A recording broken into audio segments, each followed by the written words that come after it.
So in this video, I'll be teaching you on how to add an audio sound on Figma. So first, you need to open or access any search engines or web browser.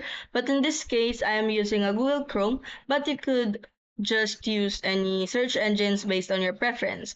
Like for example, the Microsoft Edge or the Mozilla Firefox, Opera, and such. So after that, you need to navigate to the search bar and search for the figma.com. Once you search for that, just simply click the sign in if you have a current account and enter your credentials for you to able to access your account.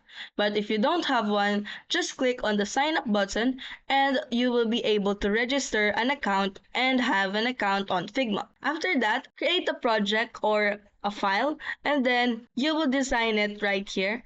Like in this page, I am using a file and the project, and for you to able to add sound or audio, just right click on anywhere inside the board. And as you can see right here, you will see the plugins. Once you click on the plugins, go to the manage plugins and utilize the search bar for you to able to search for the audio player. Once you search in for the audio player, you will see the punch cut audio player right here. Just click on that. So once you see this, you could now put or modify an audio and put sound on your Figma prototype or Figma board. So if you find this video helpful, don't forget to smash that like button and subscribe so you never miss a new video.